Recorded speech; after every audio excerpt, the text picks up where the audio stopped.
इस वीडियो के अंदर मैं आपको एक्सप्लेन करूंगा काइनेमेटिक्स का लेक्चर नंबर 23 और वर्क पावर एनर्जी यानी कार्य शक्ति और ऊर्जा का पार्ट 5। लास्ट वीडियो के अंदर मैंने इससे पहले जो लास्ट लेक्चर था उसके अंदर मैंने आपको कराया था elastic potential energy in the spring, यानी स्प्रिंग में प्रत्यास्थ स्थिर ऊर्जा, और आपके उसको बेहतरीन कॉन्सेप्ट मैंने उस चीज के सिखाए थे आपको, और उस पर बेस्ड जो क्वेश्चन बन सकते हैं अपने डिफेंस एग्जाम के अंदर, चाहे एनडीए हो, चाहे एयरफोर्स हो, चाहे नेवी, वो चीजें आपको मैंने क्लियर समझाई थी। आज मैं जो आपको बताने जा रहा हूं वो है टॉपिक इक्विलिब्रियम यानी संतुलन। इक्विलिब्रियम पर कई बार नेवी ने क्वेश्चन पूछा है, ठीक है, तो मैं आपको बताता हूं किस टाइप का क्वेश्चन यहां बना है और उसके बाद अपने टॉपिक को स्टार्ट करेंगे। जैसे कई बार सवाल दिया है कि एक इक्वेशन दे दिया आपको 3x² - 5 ये दे दिया, अब हमसे बोलेगा कि बताइए किस टाइप का इक्विलिब्रियम है, ऑप्शन दे दिया उसने, तो बताओ कौन सा सही है, ये इस टाइप का सवाल आपको दे देगा। दूसरा हमसे दे दे कि बताओ भाई यही सवाल है 5 - 3x², अब बताओ कौन सा इक्विलिब्रियम, किस टाइप का इक्विलिब्रियम है। तो इस टाइप का सवाल नेवी ने कई बार पूछा है, ठीक है। तो देखो आपको मैं अब समझाऊंगा कि वाकई में क्या मतलब होता है इक्विलिब्रियम का, है ना। तो देखो इक्विलिब्रियम, इक्विलिब्रियम इसको हिंदी में बोलते हैं संतुलन। क्या बोलते हैं? संतुलन। देखो मेरे पास यहां एक बॉडी है, ठीक है, एक बॉडी है, तो इस बॉडी पर मान के चलो F1 फोर्स इधर से लग रहा है, और एक फोर्स इधर से लग रहा है F2, और एक फोर्स इधर से लग रहा है F3। तो इस बॉडी पर लगने वाले जितने भी फोर्सेस हैं उन सभी का वेक्टर सम, या मैं यूं बोलूं उसका नेट फोर्स 0 हो, यानी मैं ऐसा बोलूं कि इस बॉडी पर लगने वाले जितने भी फोर्स हैं उनका वेक्टर सम क्या हो? 0 हो, या मैं इसको ऐसे बोल दूं कि F नेट बराबर 0। तो इस बॉडी पर लगने वाला कुल बल, टोटल फोर्स कितना हो? 0। ऐसी कंडीशन को हम बोलते हैं कि भाई बॉडी किस में है? इक्विलिब्रियम में है, उसे हम बोलेंगे संतुलन, ठीक है।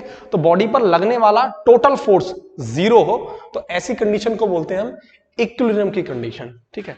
और एक और चीज दे रखा होता है इस तरीके से, देखो आप इसको ऐसे लिख दो या ऐसे लिख दो, -du/dx बराबर 0।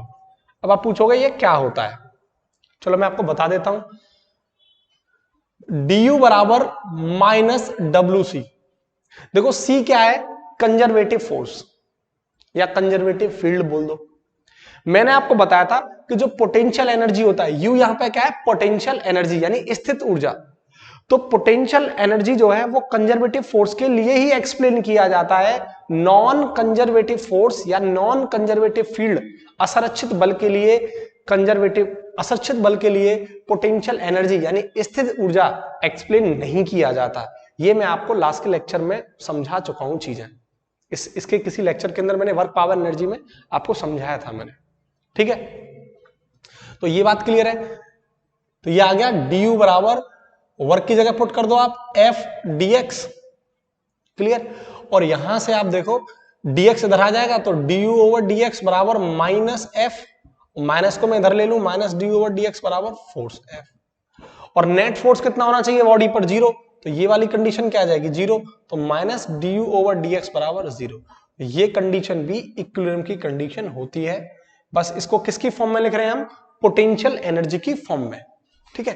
तो आप या तो F0 बराबर 0 बोलो या -du/dx बराबर 0 बोलो, यही इक्विलिब्रियम की कंडीशन है। ये पोटेंशियल एनर्जी की फॉर्म में है, बस और कुछ नहीं, ठीक है। तो ये तो बात समझ में आ गई कि अगर बॉडी पर टोटल फोर्स 0 होगा तो ऐसी सिचुएशन को हम बोलेंगे कि बॉडी किस में है? इक्विलिब्रियम में है, और पोटेंशियल एनर्जी की फॉर्म में ये होगा -du/dx बराबर 0, ठीक है। अब मैं आपको बताता हूं कि इक्विलिब्रियम कितने टाइप का होता है, ठीक है। देखो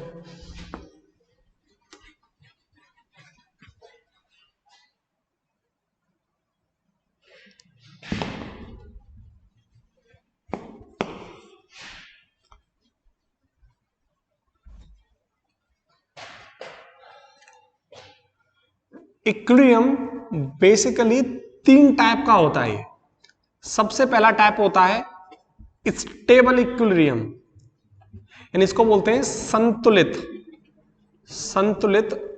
संतुलन, स्टेबल इक्विलिब्रियम, और दूसरा होता है ये अनस्टेबल इक्विलिब्रियम, अनस्टेबल इक्विलिब्रियम यानी असंतुलित इक्विलिब्रियम, और तीसरा होता है ये न्यूट्रल इक्विलिब्रियम, न्यूट्रल इक्विलिब्रियम यानी उदासीन इक्विलिब्रियम। ये 3 टाइप का होता है, ठीक है। पहले आप समझो स्टेबल इक्विलिब्रियम का मतलब क्या आता है, फिर मैं आपको अनस्टेबल और फिर बारी बारी से न्यूट्रल इक्विलिब्रियम को भी एक्सप्लेन करूंगा, ठीक है। तो सबसे पहले आप देखो स्टेबल इक्विलिब्रियम किसे कहते हैं, ठीक है ना। स्टेबल इक्विलिब्रियम यानी संतुलित संतुलन, ठीक है। तो देखो मेरे पास एक रिंग है, यहां रिंग, ठीक है, एक गोल रिंग है, और इस रिंग के अंदर यहां मैंने एक कोई बॉल रख दी, ये रिंग के अंदर बॉल रख दी, ठीक है, ये बॉल है, दिस इज व्हाट बॉल, और ये कहीं अर्थ की सरफेस पर रखी हुई है इस तरीके से, ठीक है। अगर मैं इस बॉल को, इस रिंग के अंदर जो बॉल रखी हुई है, इसको हल्का सा डिस्प्लेस करूं, हल्का सा ऊपर लेके जाऊं, या इधर मैं इसको लेके जाऊं, तो जैसे मैं इसको छोड़ूंगा वापस अपनी पोजीशन पर लौट के आ जाएगी। तो ऐसी कंडीशन, कोई बॉडी जिसको हम खींच के ले जाएं और वो दोबारा से अपनी पोजीशन पर लौटकर आ जाए, ऐसी कंडीशन को हम बोलते हैं स्टेबल इक्विलिब्रियम की कंडीशन। सीधी बात, ऐसी कंडीशन को क्या बोलते हैं हम, स्टेबल इक्विलिब्रियम की कंडीशन, ठीक है। तो आपको समझ में आ गया होगा, अगर मैं किसी बॉडी को ऊपर लेके जाऊं और वापस लौट के अपनी पोजीशन पर आ जाए, तो ऐसी कंडीशन को क्या बोलते हैं, स्टेबल इक्विलिब्रियम की कंडीशन, ठीक है। यहां आप देखो बॉल यहां है इसके अंदर, तो इस केस में जो पोटेंशियल एनर्जी होगा यानी स्थित ऊर्जा होगा, वो कैसा होगा, मिनिमम, सबसे कम, क्योंकि पोटेंशियल एनर्जी क्या है, अर्थ की सरफेस पर, अर्थ की सरफेस पर ये बॉल रखी हुई है, तो इस केस में हाइट बहुत कम है, 0 है, तो इसका मतलब पोटेंशियल एनर्जी क्या है, मिनिमम। ये बात क्लियर। अब देखो दूसरा केस है अनस्टेबल इक्विलिब्रियम। तो स्टेबल को मैं अभी आपको और बहुत अच्छे से एक्सप्लेन करूंगा, लेकिन आप वाकई में फीलिंग लो कि स्टेबल और अनस्टेबल इक्विलिब्रियम का मतलब क्या होता है। तो देखो अनस्टेबल इक्विलिब्रियम का मतलब कि अगर ये मेरे पास एक बॉडी है, यानी ये रिंग है मेरे पास, सॉरी एक रिंग है, और इस रिंग के ऊपर मैंने यहां एक बॉल रख दी, एक बॉल रख दी रिंग के ऊपर, ठीक है, इस तरीके से। अगर मैं इस बॉल को हल्का सा धक्का लगाऊं इधर या इधर, तो ये कहां जाएगी, नीचे आ जाएगी, लेकिन अपनी पोजीशन पर कभी वापस लौट के नहीं जा पाएगी।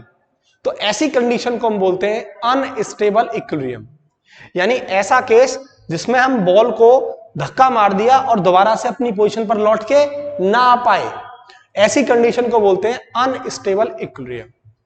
और इस केस में आप देखें, इस केस में अर्थ की सरफेस से हाइट पर है बॉल, तो इस केस में जो पोटेंशियल एनर्जी होगा वो पहले के केस में कैसा होगा, मैक्सिमम, अधिक होगा। यानी स्थिर ऊर्जा जो होगी अनस्टेबल इक्विलिब्रियम में क्या होगी, मैक्सिमम, और स्टेबल इक्विलिब्रियम के केस में पोटेंशियल एनर्जी क्या होगी, मिनिमम, ठीक है। आपको स्टेबल, अनस्टेबल और न्यूट्रल इक्विलिब्रियम को सीखने के लिए आपको मैथमेटिक्स का आना जरूरी है, और आपको आई होप चीजें आती होंगी, लेकिन मैं आपको थोड़ा सा मैथमेटिक्स यहां सिखा देता हूं, तभी आप इन चीजों को समझ पाएंगे। देखो dy ओवर dx बराबर 0, डिफरेंशिएशन, अगर dy ओवर dx बराबर 0 है, तो हम जानते हैं ये कंडीशन मैक्सिमा या मिनिमा, मिनिमा या कांस्टेंट की होती है। dy ओवर dx बराबर 0 है, तो ये मैक्सिमा, मिनिमा और कांस्टेंट की होती है, ठीक है। तो अगर मैं इसका डबल डिफरेंशिएशन कर दूं, d square y upon d x square, अगर ये ग्रेटर देन 0 आए, अगर ये ग्रेटर देन 0 आए, तो मैं बोलूंगा किसकी कंडीशन है ये, मिनिमा की। किसकी कंडीशन है, मिनिमा की। दूसरी बात, पहली कंडीशन तो ये आपको समझ में आनी चाहिए। दूसरी बात, अगर मैं इसका डबल डिफरेंशिएशन कर दूं, d square y upon d x square, और ये लेस देन 0 आए, तो ये कंडीशन होती है मैक्सिमा की। किसकी कंडीशन होती है, मैक्सिमा की। और तीसरी कंडीशन, अगर मैं इसका डबल डिफरेंशिएशन करूं और ये 0 के बराबर आ जाए, तो ये जो कंडीशन होती है वो होती है कांस्टेंट या न्यूट्रल की कंडीशन होती है। तो आपको ये चीज जानना जरूरी है कि अगर हम डबल डिफरेंशिएशन करेंगे इसका और ग्रेटर देन 0 आ जाए, तो मिनिमा की कंडीशन है, और ये अगर ग्रेटर देन 0 आ जाए सॉरी लेस देन जीरो आ जाए तो मैक्सिमा की कंडीशन है, और बराबर जीरो के आ जाए तो कांस्टेंट है, न्यूट्रल की कंडीशन। अब इसी को मैं आपको फिजिक्स में कन्वर्ट कर देता हूं, फिजिक्स में कन्वर्ट कर देता हूं। तो इक्विलिब्रियम के केस में क्या था, आप उसको देखो। पहले मैंने आपको बताया था इक्विलिब्रियम का मतलब क्या, जिस पर नेट फोर्स जीरो हो, या मैं इसको पोटेंशियल एनर्जी की फॉर्म में लिख दूं minus D over D x बराबर जीरो, ऐसा बोल दूं तो भी कोई दिक्कत नहीं है। तो इसको देखो आप, अगर आप इस minus D over D x बराबर जीरो है, तो अब इसको फिजिक्स में समझो। अगर ऐसी कंडीशन दे रखी है तो यही किसकी है, मैक्सिमा की, और यही किसकी है, मिनिमा की, और यही किसकी कंडीशन है, आपकी कांस्टेंट की कंडीशन है। तो अगर मैं इसका डबल डिफरेंशिएशन कर दूं d square you upon d x square, और ये ग्रेटर देन जीरो आए, तो ये जो कंडीशन होगी वो किसकी होगी, मिनिमा की कंडीशन होगी, और इसे बोलते हैं हम स्टेबल इक्विलिब्रियम। क्या बोलते हैं इसी को हम, स्टेबल इक्विलिब्रियम। दूसरा, अगर मैं इसका डबल डिफरेंशिएशन कर दूं और ये ग्रेटर देन जीरो आए, तो ये कंडीशन आती है मैक्सिमा की। अभी मैंने मैक्सिमा बताया आपको, तो ये जो कंडीशन होगी वो होगी अनस्टेबल इक्विलिब्रियम की। किसकी, अनस्टेबल, यानी असंतुलित संतुलन।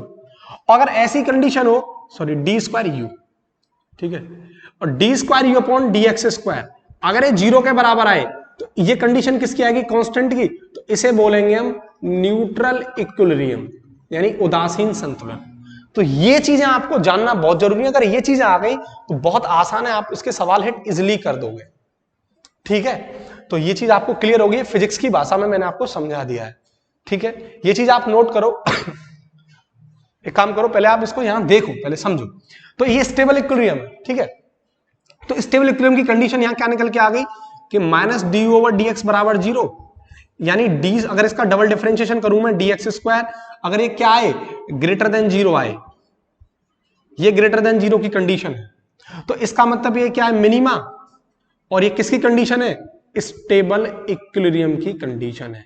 तो ये कंडीशन इसके लिए है। अनस्टेबल के लिए क्या है कि अगर ये आ गया minus D over D x बराबर जीरो, यानी इक्विलिब्रियम की कंडीशन है। तो अगर इसका मैं डिफरेंशिएशन कर दूं d square you upon d x square, ये क्या है आपका, लेस देन जीरो, तो कंडीशन किसकी है, मैक्सिमा की, और यही आपका क्या है, अनस्टेबल इक्विलिब्रियम की कंडीशन। अब देखो न्यूट्रल इक्विलिब्रियम, तो न्यूट्रल इक्विलिब्रियम होता क्या है, पहले तो आप इसको बहुत अच्छे से समझो, पहले ये नोट करो, फिर मैं आपको न्यूट्रल इक्विलिब्रियम की चीज समझाता हूं। ठीक है, अच्छे से इसको पूरा कंप्लीटली नोट करो।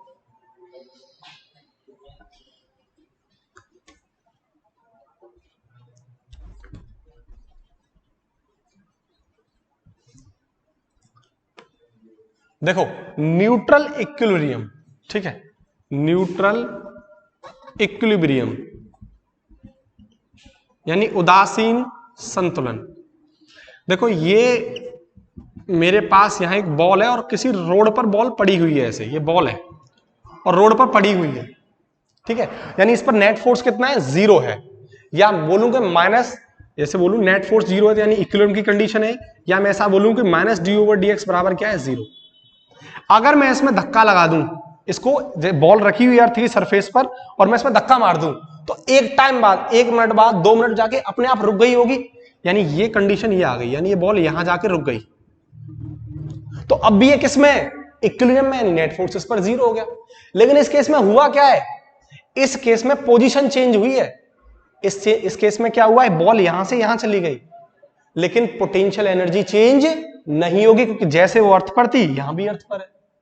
जबकि मैंने आपको बताया था स्टेबल के इक्विलिब्रियम के केस में पोटेंशियल एनर्जी कम होगी और इस केस में पोटेंशियल एनर्जी ज्यादा होगी, लेकिन न्यूट्रल इक्विलिब्रियम के केस में पोटेंशियल एनर्जी चेंज नहीं होती, क्योंकि आप देखो वो यहां से यहां पहुंच गई, अर्थ की सरफेस पर ही है। तो बहुत इंपॉर्टेंट कंडीशन कि पोटेंशियल एनर्जी रिमेन्स सेम, यानी जो स्थित ऊर्जा होती है वो बिल्कुल सेम रहती है। दूसरी बात, बट होता क्या है, बट पोजीशन चेंज, इसकी पोजीशन चेंज होती है। ठीक है, ये चीज आप बहुत अच्छे से नोट करो, फिर मैं आपको इन पर क्वेश्चंस कराता हूं, किस टाइप का क्वेश्चन आपको बनेगा, है ना। अब देखो सबसे पहला सवाल है ना, क्वेश्चन बोल रहा है कि u बराबर 4x स्क्वायर प्लस 6, ठीक है, और हमसे बोल रहा है कि which type of equilibrium is, ठीक है, यानी विच टाइप ऑफ इक्विलिब्रियम यानी किस प्रकार का ये संतुलन है। और ऑप्शन उसने मैं दे दिया, सबसे पहला स्टेबल इक्विलिब्रियम, दूसरा दे दिया उसने अनस्टेबल इक्विलिब्रियम, और तीसरा दे दिया उसने न्यूट्रल इक्विलिब्रियम, या डी ऑप्शन उसने दे दिया बोथ ए एंड बी, ऐसा करके कुछ ऑप्शन दे दिया, या नन ऑफ द अबव दे दिया। ठीक है, ऐसा कुछ ऑप्शन दे दिया उसने, नन ऑफ द अबव लिख लो। ठीक है, तो आपको मैंने अभी कंडीशन क्या बताई थी, यही कंडीशन क्लियर है कि D square you upon d x square अगर एक ग्रेटर देन 0 है तो किसकी कंडीशन है, मिनिमा की, और मिनिमा मतलब स्टेबल इक्विलिब्रियम। दूसरी कंडीशन मैंने क्या बताई थी कि D square you upon d x square अगर लेस देन 0 है तो किसकी कंडीशन है, मैक्सिमा की, और एक कंडीशन किसकी कहलाएगी, अनस्टेबल इक्विलिब्रियम की। और तीसरी बात मैंने क्या बताई थी कि D square you upon d x square बराबर 0 के तो किसकी कंडीशन है, न्यूट्रल इक्विलिब्रियम की, यानी कांस्टेंट। क्लियर। तो इस केस में सेम देख लो आप, इस केस में क्या करना है आपको, u बराबर 4x स्क्वायर प्लस 6, तो एक काम करो du over dx minus du over dx एक बार डिफरेंशिएशन कर दो तो 8x। अब हमें पता है कि d ओवर dx बराबर 0 पुट कर दो तो 0 बराबर 8x, तो x बराबर क्या आ गया 0। तो इस बात का मतलब क्या है, किस में है, इक्विलिब्रियम में तो है, ये तो हमें चेक करने की जरूरत है नहीं। तो इससे तो हमें यही पता लग रहा है कि इस पर लगने वाले सभी फोर्स कैसे हो, 0। तो किस में है, इक्विलिब्रियम में। लेकिन हमें इस बात से कोई मतलब नहीं क्योंकि ऑलरेडी उसने सवाल में बोल रखा है कि किस टाइप का इक्विलिब्रियम है, तो इसका मतलब ऑलरेडी इक्विलिब्रियम की कंडीशन में दे रखा है हमें सवाल, तो इस ऐसे हमें चेक करने की जरूरत नहीं है। तो करना क्या है, हमें डायरेक्ट इसका डबल डिफरेंशिएशन निकाल दो। तो एक बार अगर डिफरेंशिएशन निकालोगे तो वो क्या आएगा 8x, और दोबारा इसका डिफरेंशिएशन निकाल दो D square you upon d x square, तो क्या आ जाएगा 8। अब 8 देखो, 8 क्या 0 से बड़ा है, ग्रेटर देन 0। अगर 8 0 से बड़ा है तो किसकी कंडीशन आ गई, मिनिमा की। अगर ये मिनिमा की कंडीशन है तो क्या है, स्टेबल इक्विलिब्रियम। तो आपका आंसर क्या हो जाएगा, स्टेबल इक्विलिब्रियम। बहुत सिंपल है। अब आराम से, नेवी ने कई बार ऐसे सवाल पूछे। ठीक है, दूसरा केस, क्वेश्चन नंबर 2। बहुत बार मैंने अपने ऑफलाइन के बैच के अंदर देखा है कि हम वर्क पावर एनर्जी पढ़ लेते हैं लेकिन हमें इक्विलिब्रियम की कंडीशंस नहीं आती, हम क्वेश्चन हिट करना ही नहीं जानते, इसलिए जरूरी है ये टॉपिक। दूसरा सवाल क्या है कि मान के चलो उसने ऐसे ही बोल दिया ये 6 माइनस 4x स्क्वायर, और बोल रहा है कि बताओ कि ये किस टाइप का इक्विलिब्रियम है, स्टेबल, अनस्टेबल, न्यूट्रल, या इनमें से कोई नहीं। तो देखो चेक करने की तो हमें जरूरत है नहीं क्योंकि ऑलरेडी उसने बोल दिया कि इक्विलिब्रियम में है। तो आप एक काम करो, इसका डबल डिफरेंशिएशन निकाल दो, तो डी ओवर डी एक्स क्या निकल के आ जाएगा इसका 0 माइनस 8x, और डबल डिफरेंशिएशन क्या आ जाएगा D square you upon d x square बराबर -8। अब देखो -8 क्या है, वो 0 से छोटा है, तो किसकी कंडीशन आ गई है, मैक्सिमा की कंडीशन आ गई। अगर मैक्सिमा की कंडीशन किसके लिए होती थी, अनस्टेबल इक्विलिब्रियम, तो इसका आंसर क्या हो जाएगा, अनस्टेबल इक्विलिब्रियम। इस टाइप के सवाल आप क्लियरली कर सकते हैं ना। एक और सवाल देख लो, जैसे क्वेश्चन नंबर 3 ऐसे बोल दे तुमसे कि u बराबर 4x प्लस 8, ये बोल दिया। हमसे सवाल में दे रखा है कि इक्विलिब्रियम की कंडीशन है और बताना है इनमें से कौन सा स्टेबल, अनस्टेबल, न्यूट्रल, कौन सा इक्विलिब्रियम। तो चेक करने की जरूरत है नहीं। देखो डी ओवर डी एक्स क्या आ जाएगा 4, और डबल डिफरेंशिएशन कर दो D square you upon d x square बराबर 0, तो किसकी कंडीशन निकल के आ गई है, कांस्टेंट की, और इसे ही हम क्या बोल रहे थे, न्यूट्रल इक्विलिब्रियम। न्यूट्रल इक्विलिब्रियम यानी उदासीन संतुलन। तो इस टॉपिक पर इस टाइप के सवाल बनते हैं। ठीक है, तो इनको बहुत अच्छे से नोट करो। और आपका वर्क पावर एनर्जी के मैंने 5 पार्ट करा दिए हैं। ठीक है, अब एक 6वां पार्ट और आएगा जिसमें मैं आपको इफिशियंसी के सवाल कराऊंगा। आपकी लूसेंट के अंदर सवाल दे रखा है, और कई बार इफिशियंसी का सवाल एयरफोर्स ने भी पूछा है, नेवी ने भी पूछा है ना, ये चीजें। और मैकेनिकल एनर्जी का एक सवाल। तो इस टाइप के जो लास्ट सवाल हैं, जो बचे, जो इंपॉर्टेंट क्वेश्चन है, उनको थ्योरी के बेस पर मैं आपको समझाऊंगा, फिर क्वेश्चंस कराऊंगा। तो लास्ट पार्ट और आएगा पार्ट 6, तो आपका वर्क पावर एनर्जी फिनिश हो जाएगा, और उसके बाद हम चलेंगे ग्रेविटेशन की तरफ। ठीक है, तब तक के लिए वीडियो को लाइक करें, वीडियो को ज्यादा से ज्यादा शेयर करें, और चैनल को सब्सक्राइब करना ना भूलें, और बेल आइकन को जरूर प्रेस करें।